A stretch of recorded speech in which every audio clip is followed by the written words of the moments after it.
नमस्कार, आप देख रहे हैं CNBC आवाज़। मैं हूं मनीषा गुप्ता और साल के 6 महीने पूरे हो चुके हैं और यहां पर हमने सोने और चांदी दोनों को अच्छे खासे गेंस देता हुआ देखा है। अगर सोने की बात करें तो ऑलमोस्ट 26% की तेज़ी और चांदी में करीबन 28% की बढ़त हमने यहां पर आते हुए देखी है और इस साल ने आपको ऑल टाइम हाई सोने और चांदी दोनों में दिखाए हैं। तो अच्छी खासी बढ़त है, लेकिन इसका एक इम्पैक्ट ये हुआ है कि इन्वेस्टमेंट अगर आपने की है तो ऑफकोर्स आपको रिटर्न्स अच्छे मिले हैं, लेकिन अब जो लोग खरीद रहे हैं उनके लिए थोड़ी सी चिंता की बात है। लेकिन हम बेंगलुरु में हैं जहां पर साउथ ज्वेलरी शो हो रहा है। यहां पर सभी ज्वेलर्स ने अपनी नई क्रिएटिविटी डिज़ाइंस यहां पर लगाए हैं। तो आइए जानते हैं कि यहां पर किस तरह का मूड है और यहां से आगे जाकर अब जो सेकेंड हाफ है इस साल का, वहां पर किस तरह के ट्रेंड्स देखने को मिल सकते हैं। हमारे साथ जुड़ रहे हैं चेतन मेहता जो कि लक्ष्मी डायमंड से हैं और खुशबू रनावत जो स्वर्ण शिल्प से हैं। आप दोनों का कार्यक्रम में यहाँ पर स्वागत है। एंड पहले आपसे ही बात कर लेते हैं चेतन जी। और हमने देखा है कि 2023 और 24 डायमंड्स के लिए कोई बहुत अच्छे साल नहीं थे। हमने थोड़ी सी डिमांड में कमी आते हुए देखी, इंटरनेशनल क्यूज़ बहुत स्ट्रांग नहीं थे, लेकिन 2025 में थोड़ी सी होप यहाँ पर आई है, स्पेशली विद द फैक्ट कि सोने चांदी के प्राइसेस इतने हाई हैं कि लोग कह रहे हैं डायमंड ले लेते हैं। मनीषा जी, पहले तो आपका बहुत बहुत धन्यवाद कि आप स्पेशली इस शो को बैंगलोर में 7th edition south jewellery show आप कवर कर रही हैं, उसके लिए मैं आपको बहुत बहुत दिल से धन्यवाद देता हूं। और पहली बात यह है कि आपने कहा 2023-24 में कहीं ना कहीं हीरे की मंदी थी। मैं नकार नहीं सकता, लेकिन हमेशा मैं आपको एक बात पहले से जब भी मेरे जितने भी इंटरव्यू उसमें मैंने कहा था कि हीरे के प्राइजेस जिस तरीके से नेचुरल के प्राइजेस है वो हमेशा ऊपर जाने वाले हैं और हमेशा आपको गुड डे नहीं हो सकता है, कभी आपका बैड डे भी होता है। तो कहीं ना कहीं बिज़नेस में मुझे लगता है साल के 6 महीने बेहतरीन जाते हैं और 6 महीने थोड़े से मध्य स्तर के जाते हैं। तो कहीं ना कहीं बिज़नेस उतार चढ़ाव का है, लेकिन ओवरऑल जब हम बात करें तो हर साल हमने ग्रोथ ही की है। 23 से 24 में ग्रोथ की है और 25 में तो आप देख रहे हैं कि हीरे का मार्केट बूम कर रहा है और नेचुरल डायमंड को जिस तरीके से रिकग्नाइज हुए हैं पूरे इंडिया में। और मैं हमेशा कहता था नेचुरल इज़ रेयर और नेचुरल डायमंड जैसा इस दुनिया में कोई नहीं है और सदा के लिए है। और प्राइस की बात करें तो प्राइसेस बहुत स्टेबल है डायमंड के, और गोल्ड दाम जैसे जैसे बढ़ रहे हैं लोग सोच रहे हैं कि ज़्यादा ज़्यादा डायमंड में भी इन्वेस्ट करें जहां सोना कम लगे और हीरा ज़्यादा लगे। तो कहीं ना कहीं हमारे लिए तो वो हीरा ही हीरा है, हमारे लिए तो बहुत ज़्यादा बेनिफिट ही हुआ है इंडस्ट्री के लिए। लेकिन एंड ऑफ द डे मुझे ये लगता है कि जितना हीरे ने प्रॉस्परस किया उतना सोने ने भी प्रॉस्परस किया, उतना ही प्रॉस्परिटी चांदी में आई है। तो ये हमारा पूरा परिवार है तीनों, मैं उसको अलग नहीं समझता। हाल ही का मैं हीरे का बिज़नेस ज़रूर करता हूँ, लेकिन मैं तीनों को इक्वली इम्पोर्टेंस देता हूँ मनीषा जी। चेतन जी, और क्योंकि आपने बात की शुरुआत यहाँ पर साउथ ज्वेलरी शो के साथ करी है और काफ़ी सारे ज्वेलर्स निकल के आए हैं, हमने अलग अलग क्रिएटिविटी यहाँ पर आते हुए देखी है। क्लियरली एट अ टाइम जहाँ पर गोल्ड एंड सिल्वर के प्राइसेस इतने वॉलेटाइल हैं, क्रिएटिविटी एंड डिज़ाइंस आप कहेंगे एट इट्स बेस्ट है। यस मनीषा जी, कोई उसमें दोहराई नहीं है कि प्राइसेस एकदम हाई है, लेकिन मैं ये बात कहना चाहूँगा, जब तक इस पूरे जग में महिलाएं हैं, जब तक सोने की कोई चीज़ें कमी नहीं होने वाली, बढ़ने वाली है। और दूसरी बात ये है कि अब ज़्यादातर कल्चर हो गया लाइट वेट की तरफ चला गया, बिकॉज हर आदमी अफोर्ड नहीं कर पा रहा है। जैसे हम मध्य स्तर की बात करेंगे, जो मीडियम काम कर रहा है, जिसकी सैलरी 50,000, 60,000, 25,000 है, वो हर आदमी अफोर्ड नहीं कर पा रहा। तो उसके लिए अभी उसके नए ऑप्शन हो गए। एक तो हो गया लाइट वेट ज्वेलरी हो गई है, उसमें से वो कहीं ना कहीं 18 कैरेट हो गया, 14 कैरेट हो गया, 22 कैरेट हो गया। और जैसे साउथ में तो चलन 22 कैरेट का ज़्यादा है, नॉर्थ की कंपेयर में बात करें तो। लेकिन यहाँ पर डिज़ाइन बहुत महत्वपूर्ण हो गए, बिकॉज पहले क्या होता था कि आपके पास दाम भी सोने के ठीक थे और वज़न में कोई इंपॉर्टेंस नहीं होता था, चलो 2 ग्राम भी है तो अपने घर में पड़ा है। लेकिन आज 2 ग्राम के 20,000 रुपये जैसी वैल्यू आती है, तो कहीं ना कहीं बहुत इंपॉर्टेंट हो गया है कि हर आदमी अपना बजट बहुत अच्छे से बजटिंग कर रहा है कि उसको परचेज़ क्या करना है। तो यहाँ पे हम इस एग्जीबिशन में स्पेशली क्या देख रहे हैं कि हर आदमी ने कुछ ना कुछ स्पेशल तैयारी की है लाइट वेट की तरफ, बिकॉज आगे का जो फ्यूचर सोना का रहेगा वो लाइट वेट का रहेगा। तो आपने जैसे पूरा शो को सुबह से आप देख रहे हो, तो कहीं ना कहीं आपको क्रिएटिविटी मिल रही है। ये क्रिएटिविटी का सही मायना यही है कि कहीं ना कहीं सोने के दाम बढ़ने के कारण हम लोग अपने बजट में ज्वेलरी बनाने की कोशिश कर रहे हैं मनीषा जी। और यही आज का दौर का नया इतिहास रचा जाएगा कि सोने में कम वज़न वाली चीज़ें ज़्यादा बिक रही है। आपसे भी बात कर लेते हैं। और जिस तरह से बात हो रही है कि जब तक विमेन है अर्थ पे, तब तक ज्वेलरी डिमांड को कुछ नहीं होने वाला। सही बोले, विमेन है तो ज्वेलरी डिमांड को कुछ नहीं होने वाला है। Plus gold has increasingly become an investment. लोग को बहुत फेथ है। आज आप हर चीज़, आपका जितना भी पैसा है आप स्टॉक्स में तो नहीं डाल सकते हो, तो एज अ गोल्ड भी एक बहुत बड़ा इन्वेस्टमेंट अपॉर्चुनिटी हो गया है। चेतन भाई ने कुछ मेंशन किया लाइट वेट के लिए, हमने भी बहुत सारे लाइट वेट क्रिएशंस इस बार बनाए हैं और हम तो इंक्रीजिंगली सबको ये भी बोल रहे हैं मनीषा जी कि आप 18 कैरेट भी लीजिए। 18 carat is the next future, वो बहुत अच्छे चल रहा है। हम तो बहुत सालों से एक्सपोर्ट भी कर रहे हैं 18 कैरेट को और 18 कैरेट को बहुत बढ़ावा भी दे रहे हैं। ये बहुत अच्छी चीज़ है, बहुत अच्छा सोना है घर में रखने के लिए। खुशबू, अगर हम second half of this year की बात करें, क्योंकि इस समय पे सारे फेस्टिवल्स और शादियां और एग्जीबिशंस की शुरुआत तो लगातार यहाँ पर लगी ही रहती है, क्या एक्सपेक्टेशन है सेकेंड हाफ से फेस्टिवल्स और वेडिंग सीजन के बीच में? मनीषा जी, ये फर्स्ट हाफ काफ़ी स्लो था, ये हम मानते हैं, तो हमारी एक्सपेक्टेशन सेकेंड हाफ से बहुत ज़्यादा है और हमेशा दिवाली, धनतेरस, ये जो सीज़न है वो अच्छा ही जाता है। एंड एज ज्वेलर्स हमारा पूरे साल का बैंकिंग वो एक फेस्टिवल पे रहता है, so we are very very positive about the second half. Khushboo, जैसे बात हो रही है कि क्रिएटिविटी एंड डिज़ाइनिंग यहाँ पर है, आपने 18 कैरेट के ऊपर काफ़ी जोर दिया यहाँ पर कि वो एक नेक्स्ट चीज़ है जिसको सब लोग पुश भी कर रहे हैं। डिज़ाइंस, यंगर जनरेशन, नए थीम्स, क्रिएटिविटी बार बार, क्या वो एक चीज़ है जो यहाँ पर हम आता हुआ देख रहे हैं? 100% मनीषा जी, हम ये भी देख रहे हैं कि AI का यूज़ भी हो रहा है अभी डिज़ाइनिंग में। हम ये भी देख रहे हैं कि हमने जितने डिज़ाइनर्स लास्ट 5 साल में बढ़ाए हैं वो शायद कोई और कंपनी ने इन्वेस्टमेंट नहीं किया हो। We are increasing our strength of designers, we are increasing our strength of designs and हम ये भी देख रहे हैं कि 18 कैरेट, 14 कैरेट, 9 कैरेट का भी माल और ज़्यादा एक्सपोर्ट हो रहा है। तो हमारा एम्फेसिस यही रहेगा कि let this gold grow, that's faith. Investment बढ़ेगा, दैट्स ओके, बट आप सोना खरीदिए, रुकिए मत। चेतन भाई, ये तो सोने की बात हुई, मैं वापस डायमंड पे यहाँ पर आ रही हूँ और हम यूजुअली जानते हैं कि मार्केट यहाँ पर 2 कैटेगरीज में बटी हुई है। एक तो वो कैटेगरी है जो 1 कैरेट से ऊपर की डायमंड लेती है और जो दूसरी है वो 1, 2, 3, 4 पॉइंटर्स मैक्स तक लेती है। दोनों में ज़्यादा ग्रोथ कहाँ है? मनीषा जी, जैसे पता है कि सॉलिटर्स हर आदमी नहीं पहन सकता है, हर आदमी के कॉमन मैन के बजट में नहीं है। लेकिन कहीं ना कहीं मैं आपको बताऊं कि जो छोटे डायमंड से 1 to 7 सेंट्स या 7 to 11 सेंट्स वो बहुत ज़्यादा डिमांड में हमेशा रहेंगे, बिकॉज ज्वेलरी वो छोटे डायमंड से ही बनती है, बड़े डायमंड से ज्वेलरी नहीं बन सकती है। तो उसकी डिमांड बहुत ज़्यादा मार्केट में है और उसी से हमारी ज्वेलरी बनती है। तो सॉलिटर का मार्केट हार्डली हमारे इंडिया में 5 से 7% है, बाकी 92 to 93% हमारे स्मॉल डायमंड ज्वेलरी का ही मार्केट है। तो वही बढ़ रहा है मनीषा जी। आपकी क्या एक्सपेक्टेशंस हैं सेकेंड हाफ से? मैं हमेशा यही कहता हूँ कि जिस तरीके से लास्ट ईयर से हमने 15-20% ज़्यादा किया है, नॉट ओनली क्वांटिटी और अमाउंट, इस साल भी हम सेकेंड हाफ बहुत बेहतरीन करेंगे। मैंने हमेशा देखा कि जब हमारा फर्स्ट हाफ अच्छा नहीं जाता है तो सेकेंड हाफ बहुत बेहतरीन जाता है, जब थर्ड हाफ थोड़ा सा और हल्का होता है तो फोर्थ हाफ बहुत अच्छा जाता है। तो कहीं ना कहीं साल के जो पूरे 6 महीने हैं हमको पूरे साल के, वो बेहतरीन मिलते तो पूरा साल कवर हो जाता है। लेकिन मुझे लगता है जो सेकेंड हाफ है ये बेस्ट रहेगा, बिकॉज साउथ में अभी आषाढ़म चल रहा है। आषाढ़म के बाद हमारा बहुत बड़ा फेस्टिवल होता है साउथ का, वरमहालक्ष्मी। उसमें बिकॉज 2 महीने हो गए लोगों ने बाइंग नहीं की है सोनों की, बहुत कम सोने की बाइंग हुई है क्योंकि प्राइसेस बहुत ऊपर जा रहे हैं। तो अब लोगों को समझ में आ गया कि भाई ये स्टेबल प्राइसेस है, प्राइसेस कहीं जाने वाले नहीं है। हो सकता है 2-5% के करेक्शन हो, ये अभी प्राइसेस रहेंगे। तो मुझे लगता है बहुत अच्छे से हमारी डिमांड खुल के आएगी और जो फर्स्ट क्वार्टर हमने नहीं किया वो सेकेंड क्वार्टर में हम कवर अप कर लेंगे। एक सवाल आप दोनों से ही है, और साउथ इंडिया यूजुअली गोल्ड का हब माना जाता है, क्या डायमंड्स की पेनिट्रेशन बहुत स्ट्रॉन्ग है अब? 101%। अगर आप देखेंगे तो बेस्ट डायमंड, अगर आप VVS डायमंड की बात करेंगे, IF की बात करेंगे, तो सबसे ज़्यादा बिकने वाले अच्छे best quality diamond south India में बिकते हैं। उसका एक कारण है कि साउथ इंडियन में एक माइंडसेट है कि जिस हीरे में कुछ ना कुछ दाग होता है या कुछ चिन्ह होता है वो कहते हैं कि उसमें दोष होता है। तो यहाँ पे जो हीरा शुक्र को मानते हैं, शुक्र भगवान के अंदर दोष नहीं होने चाहिए, इसीलिए यहाँ पे VVS जो ऊँचे क्वालिटी की डायमंड वो बहुत ज़्यादा डिमांड है। इसीलिए लोग कहते हैं कि मैं छोटा पहनूंगा लेकिन क्वालिटी वाला पहनूंगा। ये बात साउथ में है। अगर नॉर्थ की बात करें तो वो उसमें ऐसा है कि रेंज में चाहिए, दिखे बड़ा कम दाम में। तो माइंडसेट और थोड़ा कॉन्सेप्ट अलग अलग है। बाकी अगर क्वालिटी वाइज बात करें तो साउथ इंडिया को कोई बीट नहीं कर सकता है।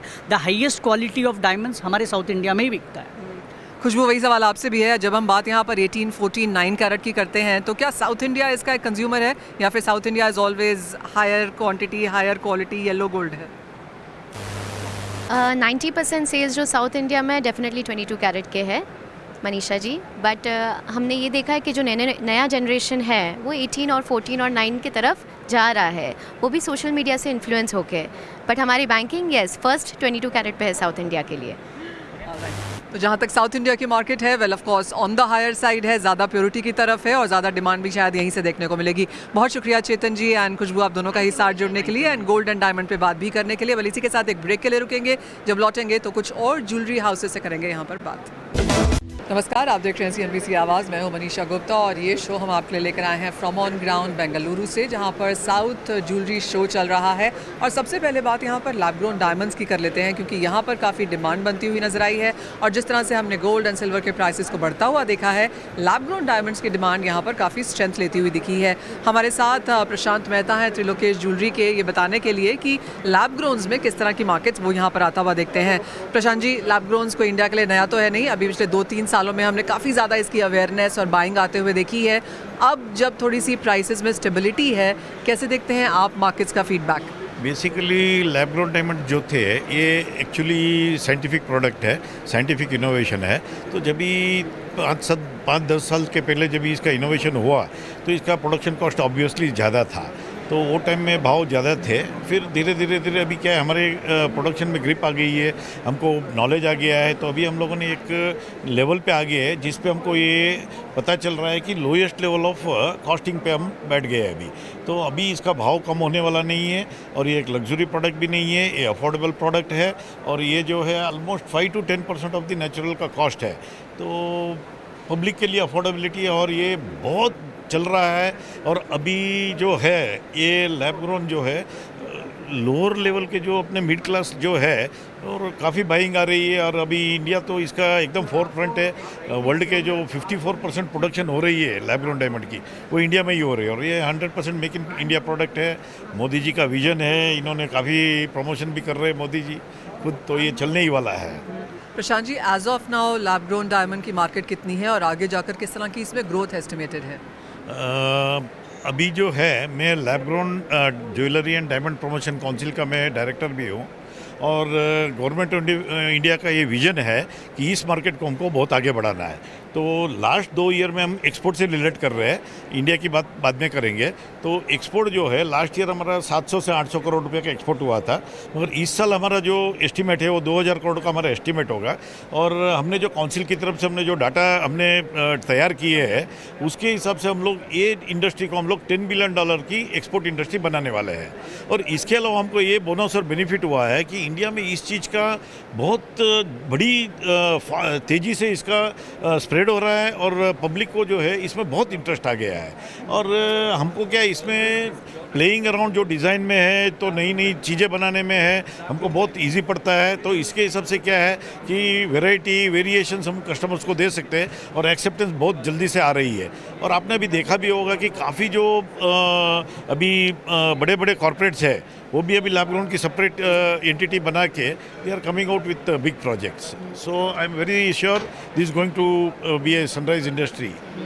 काफ़ी सारे लोग अब यहाँ पर बायबैक्स देने लगे हैं, काफ़ी सारी स्कीम्स यहाँ पर अब चलने लगी हैं, और जैसे आपने कहा कि प्राइसेस ऑलमोस्ट रॉक बॉटम पे यहाँ पर हैं।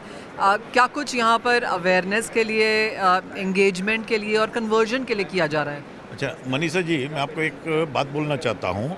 ये जो प्रोडक्ट है, ये प्रोडक्ट में 80% के ऊपर का जो कॉस्ट है वो लेबर का कॉस्ट है। This is first point.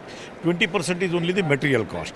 Now the durability of this product is as same as the natural diamond. This is the hardest substance on the earth.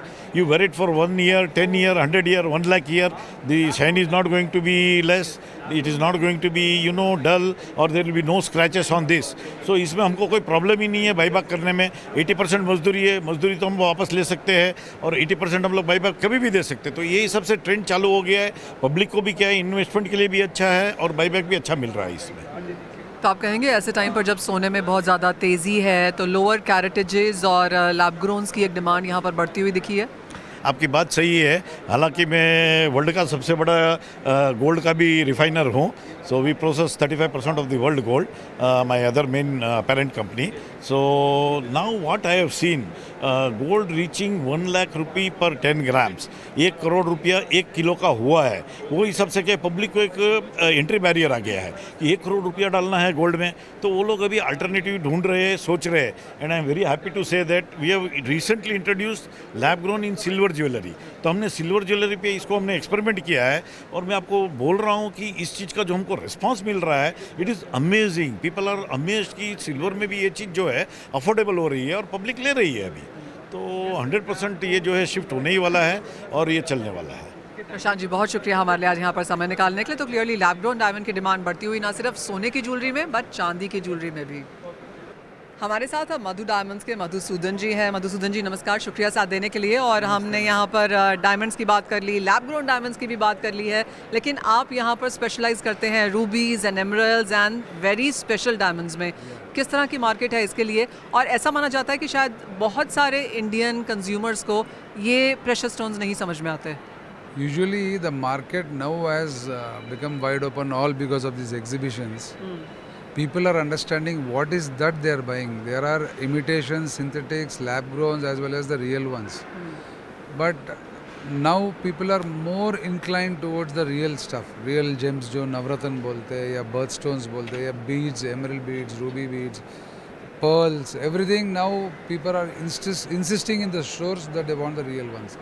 There was time when the store people were not understanding what was real and what was the synthetic part. Now everybody सबको समझ में आ रहा है कि real product क्या होता है, उसका सर्टिफिकेशन कंपलसरी है और सर्टिफिकेशन करने के बाद सब लोग they are assessing and buying the stuff and it is booming now. India में अभी पहले से राशि रतन के लिए बहुत स्टोन्स यूज़ करते थे, जैसे उनका कुंडली का हिसाब से लोग पहनते थे, बट अभी ज्वेलरी में कलर स्टोन्स का विभिन्न तरह का ज्वेलरी बनता है और बहुत there is a lot of need और बहुत माल बन के एक्सपोर्ट भी हो रहा है इंडिया से colour stone jewellery to many parts of the world. Today India has become a hub where they are manufacturing colour stone jewellery, fusing it with diamonds and there is a lot of what is a big, बहुत बड़ा supply हो रहा है all over world. And India में भी अभी colour stones का जो इस्तेमाल जो हो रहा था, जो नहीं समझते थे, each and every person now because thanks to the online and Google which helps them in finding out what gem they want and it is easily procurable through online and two stores, flagship stores and basically certification is there, सो कोई खतरा नहीं है। And premium quality का gem stones जब खरीदते हो उसका रीसेल वैल्यू भी रहता है और अप्रिसिएशन भी रहता है। Just like gold there are certain range of gem stones that is the better quality ones जिनका अप्रिसिएशन भी होता है और बाईबैक गारंटी भी रहता है स्टोर। मधुसूदन जी, आप मुझे एक यहाँ पर रूबी या एमरल्ड दिखा रहे थे जहाँ पर आपने बोला कि 1 कैरेट का 2 से 3 लाख रुपए है, तो इतना ज़्यादा हाई प्राइसेस है इनका और उसके बायर्स आपको कहाँ मिलते हैं फिर? See, this depends on the customer. 1000 रुपये पर कैरेट का रतन लेने वाला भी आता है, 5 लाख रुपए पर कैरेट का रतन लेने वाले भी आता है। जो 5 लाख का रतन लेता है, he will be knowing about the quality and the mining and the treatments that happen. Without any treatments जब रहता है, जो treatments या heat treatment है, diffusion है, बेरिलियम ट्रीटमेंट, ऐसा ट्रीटमेंट्स जो नहीं रहता है, ऐसा स्टोन्स जब लेने जाएंगे अपने को हाई प्राइस देना पड़ता है because of the natural resources जो कम होते जा रहा है, उसका हिसाब से ये जेम स्टोन्स का प्राइस बढ़ते जा रहा है and it's a serious appreciation. There is a very good appreciation if you buy a good gem stone from a reliable store with certification. Madhusudan ji, एक फाइनल सवाल, ओवरऑल मार्केट अभी जेम स्टोन्स की क्या होगी और किस तरह की ग्रोथ है यहाँ पर? मैडम, मैं एक्चुअली ऑल ओवर इंडिया में I travel on my business and मैं अभी देखना I am seeing that people are loving colour stones with jewellery. कोई भी jewellery without the gem stones it's अधूरा। You can't make any jewelry unless there is gemstone which is studded in it. So people are very much interested and there are collectors also. Many people have started collecting gemstones as a hobby. ये भी बहुत हो रहा है because there are certificating labs are there and they have very good knowledge about the gemstones from the online social media platforms. उससे लोग जानकार सतर्क हो रहे हैं और they are also investing in diamonds, color stones, rubies, emeralds, sapphires. There are a lot of varieties of stones. सब में इन्वेस्टमेंट हो रहा है and it's a booming industry. And first of the major thing is total colour stones का major production mining कोई भी देश में रहेगा बट जो मैन्युफैक्चरिंग है वो इंडिया के लिए आ रहा है and India has become a big hub for the cutting of the raw material and again sending it to the world. That way it is a booming industry in India. Absolutely. Madhusudan ji, बहुत शुक्रिया साथ जुड़ने के लिए और GeM stones के बारे में हमारे दर्शकों को बताने के लिए। शुक्रिया।